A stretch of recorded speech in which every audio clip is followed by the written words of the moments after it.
Hello, everyone. So I found this article from Automotive News that kind of sums up the state of the electric vehicle industry, I would say. The headline is the EV startup boom is over. Companies are now trying to avoid a bust. And I've spoken about this before. I mentioned that I think 2023 is going to really separate the winners from the losers in the automotive space. This article is specifically talking just about startups that are only focused on electric vehicles, not like the traditional automotive companies that are trying to make the transition from the internal combustion engine to the electric vehicle space. But I think the story rings true for them too. It's also a matter of avoiding a bust for traditional automotive companies as well. So yeah, this article highlights like a dozen companies that during the boom of 2020, we saw a lot of these companies started. So they have a chart here of how much cash they have on hand and their monthly burn rate. So with the cash on hand and the burn rate,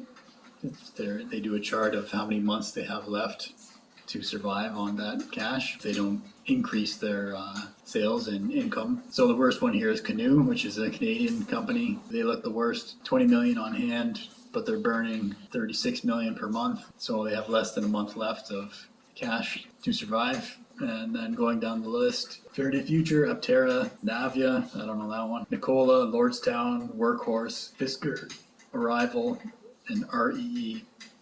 I don't know too much about REE, but I guess they were just making a platform, not a full vehicle. So all these companies are not looking too great as far as cash flow goes. And none of them have a ton of sales. Yeah, I did a video on Nikola. They're not looking too good. Lordstown's kind of the same story. Some fraudulent behavior going on there. And I worry about their future for sure. But yeah, like I said, the overall market, this is kind of the state we're in. It's going to be tough, I think, for automotive companies going forward. Other than Tesla, like Tesla's well positioned to weather a downturn in sales, but I don't even know if they'll face a downturn, meaning having a year where there's less sales than the previous year. I'm not so sure that they'll face that anytime soon, even in the face of an economic slowdown, because of the fact that we're so early in the adoption of electric vehicles. That exponential ramp is just beginning as the decline of internal combustion engine vehicles goes down and everyone's switching over to electric vehicles. It creates this unique situation where even in a downturn, a company that's selling the right product can do well, and we've seen that from Tesla so far. The traditional automotive manufacturers, their sales have been going down for the past 4 years, whereas Tesla is growing 50% a year. They're growing in a time when everyone else is shrinking, and I think that could easily continue. But if you're not Tesla, yeah, it's not looking good, and I don't wish that upon any of them. A lot of people are going to lose jobs, and it's going to be tough to make the transition. But sometimes change is necessary. That's life.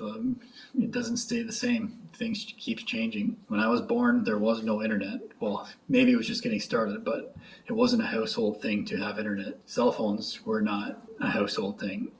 I'm old enough to remember a rotary dial phone. Big changes happen, and they're happening quicker and quicker these days. The switch to fully electric vehicles is going to happen faster than many people think. It's going to be exponential, and I think within 10 years, close to 100% of production for passenger vehicles will be electric. That's going to be a huge change, and if you're positioned well to take advantage of that, like Tesla, you're going to do well. But if you're not, then you might struggle. So I think we're going to see bankruptcies. Especially like a startup is hard enough, and an automotive startup has been historically not a good bet. Before Tesla, the only automotive company to survive in North America was Ford, which was 100 years earlier.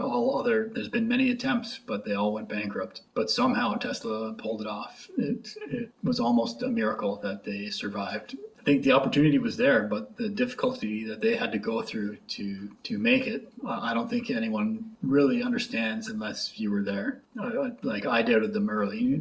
They were struggling. It wasn't easy. Elon was sleeping in the factory. Bankruptcy was a definite possibility. The technical difficulty of what they accomplished I don't think a lot of people, not everyone's an engineer, so it's hard to wrap your head around the amount of work that and the coordination and cooperation, and it's mind-boggling the problems that they solved.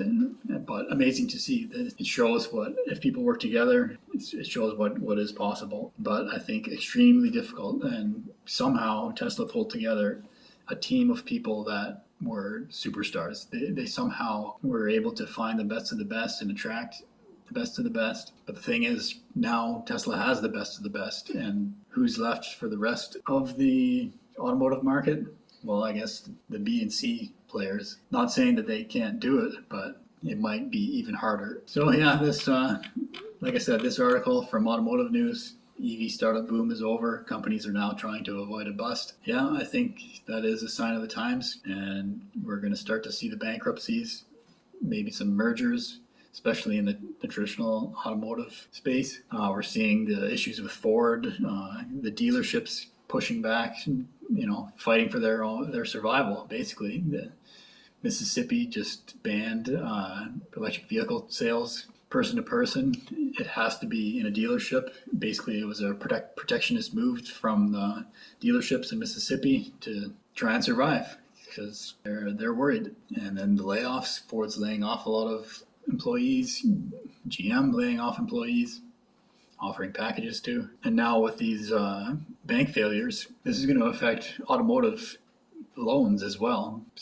I think there's going to be some tough times for companies like GM who have huge financial. They're almost a financial company because of how much loans they give to car owners so that they can get into their vehicles. I think these problems that we've seen in the banking industry are going to spill over into the automotive side as well because of all the loans. It's going to be tough. You want to be well positioned, and yeah, I think Tesla is very well positioned to take over when everyone else is struggling. They saw it coming and they led the way. They did the hard work already, and now they're in a position where they're going to thrive. Look at the factories they're ramping: Texas, Berlin. Mexico's coming soon. They got the Gigafactory in Nevada for batteries, the Lathrop facility being built. They're getting into the lithium refining so they can get the materials they need for batteries. They saw the world they wanted to create, and now they're creating it. Everyone else is going to try and live in that same world, but they're